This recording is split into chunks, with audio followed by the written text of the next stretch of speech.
मातरम मित्रों, 12 अप्रैल में से पहली खबर है। महात्मा ज्योतिराव फुले। 11 अप्रैल को इनका जन्मदिन था। इनका जन्म 11 अप्रैल 1827 को सतारा महाराष्ट्र में हुआ था। इनकी माता का नाम चिमन्नाबाई और पिता का नाम गोविंदराव फुले था।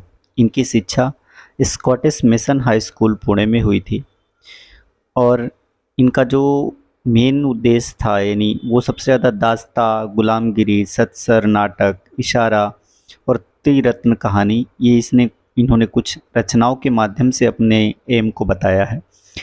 इन्होंने एक संगठन बनाया था सत्य शोधक मंडल 1854 में और एक सत्य शोधक समाज 1873 में।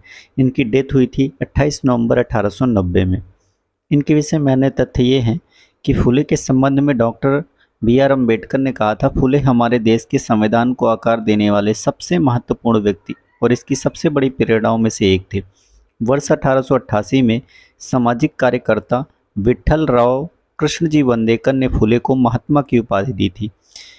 इन्होंने कुछ और भी काम किए थे। 1848 में फुले ने भिंडेवाड़ा, पुणे में लड़कियों के लिए पहला स्कूल शुरू किया था। वर्ष 1863 में फुले ने विधवा पुनर्विवाह के लिए एक अभियान शुरू किया और एक भ्रूण हत्या रोकथाम केंद्र की स्थापना भी की थी। फुले वर्ष 1876 और 1883 के बीच पूना नगर पालिका के आयुक्त भी रहे। अगली खबर है राजस्थान से। राजस्थान में जो वहाँ के एक नेता हैं सचिन पायलट, आजकल वो अनशन पे बैठे हुए हैं। इस वजह से राजस्थान थोड़ा सा चर्चा में आया है। अब हम समझ लेते हैं। मुख्यमंत्री यहाँ पे अशोक गहलोत हैं। राजस्थान का जो राजकीय पुष्प है वो है रोहिड़ा। राजकीय पक्षी है गोंडावन और ग्रेट इंडियन बस्टर्ड। राजकीय पशु है ऊंट और चिंकारा। राजकीय वृक्ष है खिजड़ी। राजकीय खेल है बास्केटबॉल। राजकीय नृत्य है घूमर। राजकीय मिठाई है घेवर और राजकीय गीत है केसरिया बालम आवनी पधारो मारे देश। इसके अलावा राजस्थान अभी राइट टू हेल्थ बिल को लेकर चर्चा में है। वहाँ टोटल 50 जिले हो गए हैं, इसको लेकर चर्चा में है। और सविताबाई अंबेडकर करके उनकी एक योजना थी अंतरजातीय विवाह की, उसकी राशि 10 लाख कर दी है। इस वजह से भी राजस्थान चर्चा में आया है। अगली खबर है तुलसी घाट जीर्णोद्धार परियोजना को लेके। एक अफ्रीका महाद्वीप में देश है युगांडा। वहाँ 2022 से 2025 तक की अवधि के लिए अफ्रीका को गुट निरपेक्ष आंदोलन की अध्यक्षता करने के लिए समर्थन दिया है भारत सरकार ने हाल ही में। अब इसमें होता क्या है, तो गुट निरपेक्ष आंदोलन भारत जैसे ही आज़ाद हुआ था, इसकी शुरुआत पंडित जवाहरलाल नेहरू ने ही शुरू कर दी थी। इसमें ट्रॉइका संरचना इसके भूत, वर्तमान और भविष्य का प्रतिनिधित्व करते हैं। ये जो गुट मतलब निरपेक्ष आंदोलन है, संरचना के अनुसार वर्तमान अध्यक्षता और पूर्व में की जाने वाली अध्यक्षता दोनों द्वारा सहायता प्रदान की जाती है। अब समझ लेते हैं तुलसी घाट क्या है। तो ये तुलसी जो है वो बनारस में एक घाट है, लेकिन युगांडा ने अपने यहाँ पर भारत सरकार को इसके लिए इजाज़त दी है कि वो एक उनकी जहाँ कैपिटल है कंपाला, वहाँ पे तुलसी घाट जीर्णोद्धार परियोजना की शुभारंभ करें और इससे उस पूरे कंपाला शहर को एक नए जीवन शहर के रूप में सौंदर्यीकरण करना है। यह जो गठबंधन है वो overseas friend of BJP Uganda, उनके इनिशिएटिव की एक फ्रेंड है। अगली खबर राजनीतिक दल से है। कुछ राज्यों में क्षेत्रीय पार्टियों का दर्जा छिन गया है। अब इनमें से कौन कौन सी पार्टी हैं, तो उत्तर प्रदेश में एक राष्ट्रीय लोकदल पार्टी थी।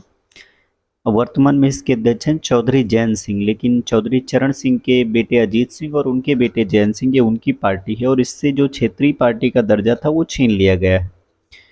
पश्चिम बंगाल में एक पार्टी थी रिवोल्यूशनरी सोशलिस्ट पार्टी, इससे भी ये छीन लिया गया है। आंध्र प्रदेश में भारत राष्ट्र समिति से ये दर्जा छीना गया है। ज्ञातव्य की ये जो भारत राष्ट्र समिति है ये चंद्रशेखर राव की पार्टी है। अब चंद्रशेखर राव वो इस वक्त तेलंगाना के मुख्यमंत्री हैं, लेकिन आंध्र प्रदेश में उनसे ये दर्जा छीन लिया गया है। मणिपुर में एक पार्टी है जिसका नाम है पीपुल्स डेमोक्रेटिक अलायंस, इससे भी क्षेत्रीय दल का दर्जा छीन लिया गया है। मिजोरम में मिजोरम पीपुल्स कॉन्फ्रेंस है, इससे भी क्षेत्रीय दर्जा का छीन लिया गया है। माना जा रहा है कि राज्य स्तरीय दर्जा वापस होने पर राष्ट्रीय लोक दल का चुनाव चिन्ह भी अब उनसे छीन लिया जाएगा। इसमें जो राष्ट्रीय लोक दल है ये सबसे बड़ी पार्टियों में से एक है। अगला, बीआरएस जो है वो तेलंगाना में उसको क्षेत्रीय दल का दर्जा है, लेकिन चूंकि आंध्र प्रदेश में वो उस हिसाब से वोट नहीं पाए, इसलिए वहां से उनको हटा दिया गया है। चुनाव आयोग ने अप्रैल 2023 में क्षेत्रीय दल का दर्जा दिया है कुछ पार्टियों को, कुछ से छीना है, कुछ से लिया भी है। अब जिनको दिया है उनमें लोक जनशक्ति पार्टी रामविलास की, इसको नागालैंड में मिल गया है। टिपर मोथरा पार्टी को त्रिपुरा में मिल गया है। मेघालय में Voice of the People's Party को, इन सभी को क्षेत्रीय पार्टी का दर्जा मिल गया है। अब हम समझ लेते हैं भारत में पॉलिटिकल पार्टी का सिस्टम है क्या। तो भारत में जो राजनीतिक दल चुनाव आयोग में रजिस्ट्रेशन करना पड़ता है, तो ही भारत में कोई भी चुनाव लड़ सकता है और अपनी पॉलिटिकल पार्टी बना सकता है। भारत में इस वक्त कुल 2858 पार्टियां, सभी क्षेत्रीय, राजकीय और राजकीय, क्षेत्रीय और नेशनल, सभी तरह की। अब ये जो राजनीतिक दल होते हैं टोटल 3 कैटेगरी में होते हैं। गैर मान्यता प्राप्त दल, ये पार्टी चुनाव आयोग में रजिस्टर्ड तो होती है लेकिन इनको मान्यता नहीं होती, ये बहुत ही होती है, इनके इतने वोट हासिल नहीं होते कि इनको क्षेत्रीय पार्टी का दर्जा दिया जा सके। ऐसे 2858 में ऐसे 2796 पार्टियां हैं, यानी करीब 2800 इसमें ही ख़त्म हो जाती हैं। अब जो बची बाकी के 58, उनकी बात करते हैं। इन 58 में क्षेत्रीय दल हैं। वर्तमान में जो चुनाव आयोग के पास राज्य स्तर की पार्टियों का दर्जा है, ऐसी 59 पार्टियां हैं, यानी 4 और 8 4, कुल मिला के 62 पार्टियों में से 59 पार्टियां क्षेत्रीय दल में हैं। राष्ट्रीय दल, जिन्हें चुनाव आयोग ने नेशनल पार्टी का दर्जा दिया है, वो राष्ट्रीय दल की कैटेगरी में आ जाते हैं।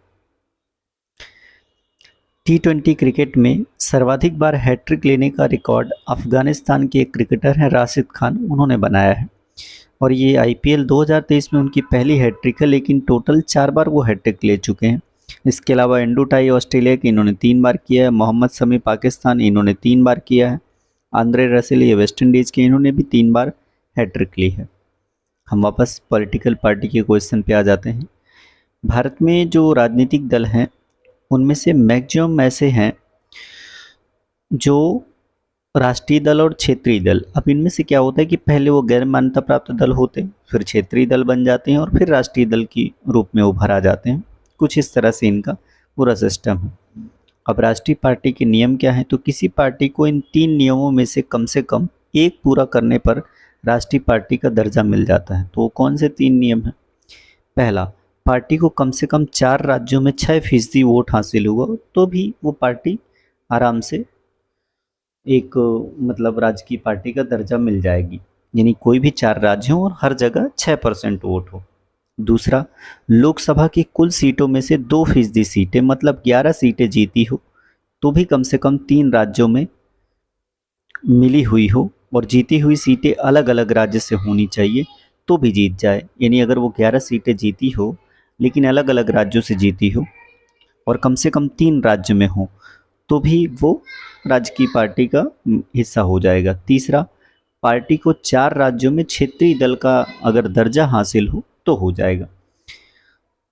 अब आम आदमी पार्टी ने इसमें जो तीसरी कैटेगरी है उसको पूरा किया है, यानी वो 4 राज्यों में क्षेत्रीय पार्टियों का दर्जा प्राप्त कर लिया है उसने। अब ये 4 राज्य कौन कौन से हैं, तो इन 4 राज्यों में से 2 जगह तो वो सरकार में है, एक हो गया पंजाब, दूसरा हो गया दिल्ली, और गोवा और गुजरात में उसे क्षेत्रीय दल का दर्जा प्राप्त हो गया है। तो इस हिसाब से वो बन चुकी है आम आदमी पार्टी राष्ट्रीय पार्टी। अब अगर राष्ट्रीय पार्टी बन जाए तो क्या होता है, राष्ट्रीय पार्टियां अपना सिंबल या चुनाव चिन्ह देश भर में सुरक्षित कर सकती हैं।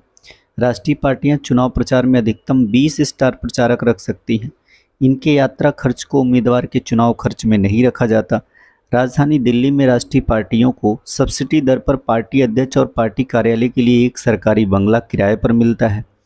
आम चुनाव के दौरान राष्ट्रीय पार्टियों को आकाशवाणी पर प्रसारण के लिए एक ब्रॉडकास्ट और टेलीकास्ट बैंड्स मिलते हैं। राष्ट्रीय पार्टियों को नामांकन दाखिल करने के लिए केवल एक ही प्रस्ताव की जरूरत होती है, जबकि अन्य पार्टियों को 2 की जरूरत होती है।